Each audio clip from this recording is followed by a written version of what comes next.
Hello everybody, this is Mastermind from Mastermind Tutorial. Today we're talking about Tier 101 and our topic for today will be atom.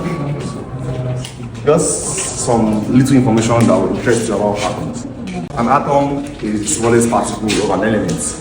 Now I didn't use the word smallest indivisible particle of an element, but an atom is the smallest particle of an element. Atoms have nucleus. And the nucleus of an atom is basically where all of the mass of an atom is. Now, the nucleus of an atom is made up of what we call nucleons. And the nucleons is of a neutral atom. Or the nucleus of an atom is made up of protons plus neutrons. Now, just to carry over along, atom is the smallest particle of an element. Atoms contain nucleus, and the nucleus is made up of particles known as nucleons, and these nucleons is divided into protons and the protons of an atom represent its atomic number. The protons of an atom, or yes, of an atom, a neutral atom, let's be specific, a neutral atom represents its atomic number. Why the proton plus neutron represents the mass number.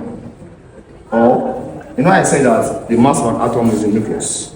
So the mass number just represents the total mass, at least for now. Is a total mass of an atom, basically the mass of the nucleus. Alright, now the next thing that will interest you is how is this number expressed in an atom at the basic level. So an atom represented with X, then we have C and we have B. C here represents the mass number. This is basically the mass of the nucleus for now, the mass of the nucleus.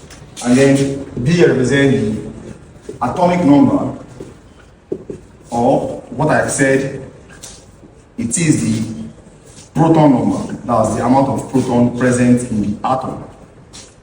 Now, it's also worth to note that the mass number, which is C here, is the sum of the proton number plus the neutron number. B represents the neutron number. Or the neutron number, or the neutrons are subatomic particles that are electrically neutral. They have no charge.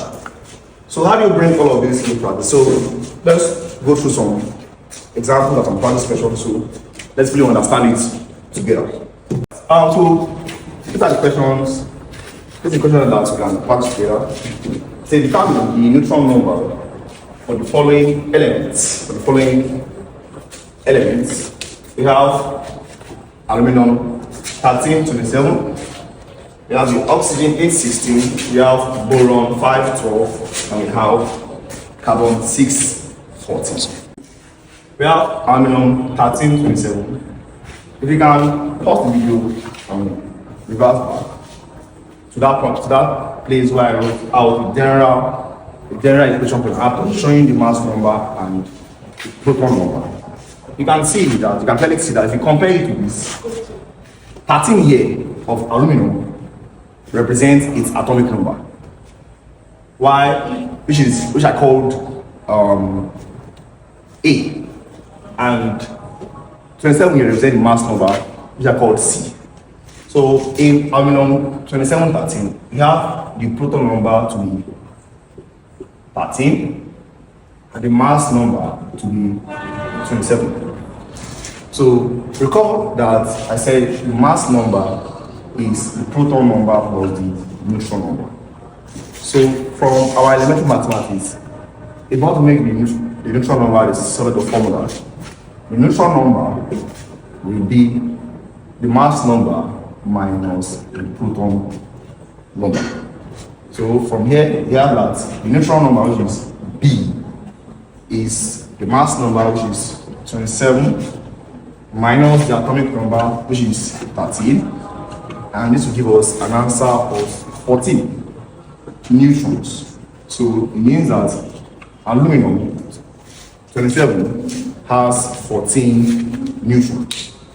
For oxygen 16.8, if you compare it to the chart I gave you on the general atom, the 8 here is the atomic number for the oxygen, and then the 16 here is the mass number for the oxygen. So recall C represents mass number, and then B represents atomic number or proton number, as the case may be. Now B here, A here is 8, and then C here is 16. So also recall that C is what? A plus B. B represents the neutron number. So the neutron number, if you make it instead of the formula from our elementary mathematics, is C minus A, which is C here is 16, and A here is what? 8. So 16 minus 8 here gives you an answer of what? 8. So oxygen 16 of 8 has 8 neutrons. Boron here, for this question, has an atomic number of 5, and then it has a mass number of 12. Has a mass number of 12. So to calculate the neutron number on C, which is mass number, is equal to A plus B. Now the neutron number, which is B, is going to be equal to C minus A. Then the neutron number, which is B, is equal to the mass number, which is 12, minus the atomic number, which is what? 5. So 12 minus 5 give you a neutron number of 7. So B has a neutron number of 7. So boron has a neutron number of 7, so it is 7 neutrons. So, in this case, the atomic number is 6 and the mass number is 14. So the atomic number here is 6 and the mass number is 14. So it means that from our general formula, the mass number is atomic number plus neutron number. And hence, B, which is the neutron number, is mass number minus atomic number, which is 14 minus 6, and the other 14 and 6 is 8, which is 8 neutrons. So B here and B here. Now, how something very, very enticing for all of us.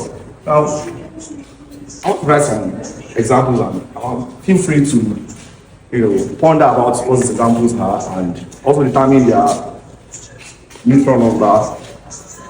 Also, so we have 3 lovely examples on the board of elements.